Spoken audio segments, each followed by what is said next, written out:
Good evening. We're going to begin tonight with a public hearing on the fiscal year 18 budget.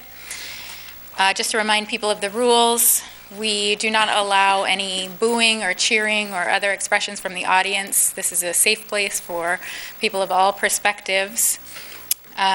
You will have 3 minutes to speak when you approach the microphone, and please state your name and address.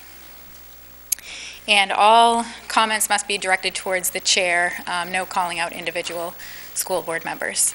And with that, I'll open it for public comment. Anybody wishing to speak, please form a line behind the podium, and you'll have 3 minutes.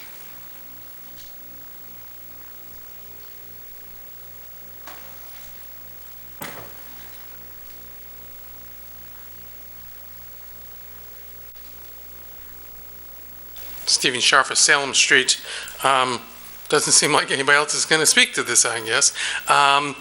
But first of all, I want to just speak to the fact that the notice of this is, I'm not quite sure why this committee, the board, holds these public hearings an hour before your regular board meeting, and not as part of your board meeting as any other organization in the city does.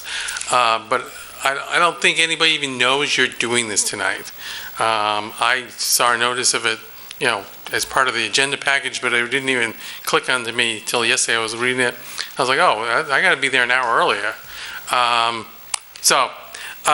In terms of the school budget, I also thought there might be a presentation from the superintendent or from the finance committee so that you would have some context for the public to speak to the budget, but that's not there.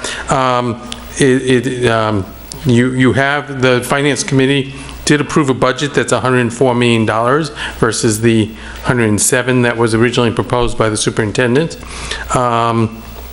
That's good. More would be better. More reduction to the increase would be better. But that's where you're at this point. I have 3 places where I think could be further savings could be found, and I'm going to cite them. Cliff Island School is projected next year to have 3 students at it. You are not only have 2 staff members, the equivalent of 2 full-time staff people listed as working at Cliff Island School. The budget proposes increasing that to 2.5 people for a school that's going to have 3 students. That's $160,000. That comes out to about $53,000 per student. That's quite excessive. I understand Cliff Island is quite a ways away from the mainland, somewhat away from Peaks Island, but I think it could be done for far cheaper to educate those 3 students. And we don't even give the kids lunch. I mean, it's not like we have lots of big expenses there. They don't have a gym. They don't have lunch. They don't have all the fancy amenities they have in the regular schools. So I'm not quite sure why it costs so much to run that school. Your adult education program is being run at the Cathedral School. The yearly lease on that school is $180,000 a year. And there's certainly other buildings within the footprint of the Portland school system, including Portland and Deering High School, that I think could easily accommodate the adult education program. I have nothing against adult education. I just think that we could do it a lot more efficiently and cost effectively within the footprint of our existing buildings. And the third one is the Bayside Learning Center, which is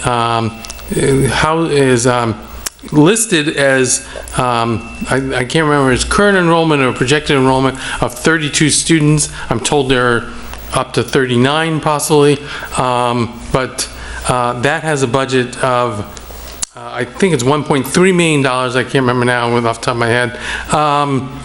But that budget nets out at 32 students to about $40,000 a student. That seems quite excessive even for a special needs program, and those 3 specific areas are places you could find savings, and would encourage you to go through the budget and ask those questions and determine whether we could find greater savings in our school budget. Thank you.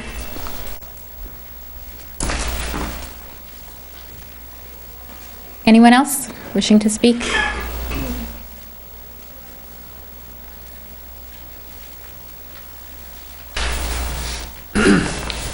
Hi, Will Kessler, 76 Melbourne Street. Son Willie, also known as Bubba Kessler, is 5.5 years old and is in Portland kindergarten.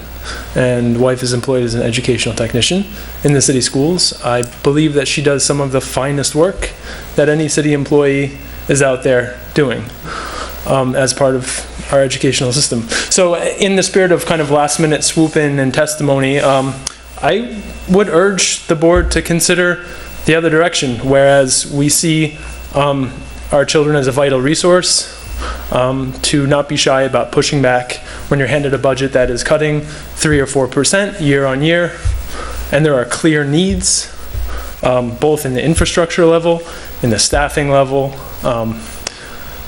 in our public schools. So that's my comment. Thank you. Thank you.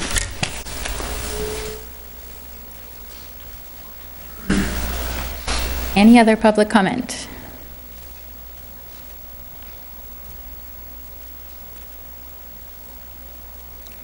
Seeing none, I will close the public comment.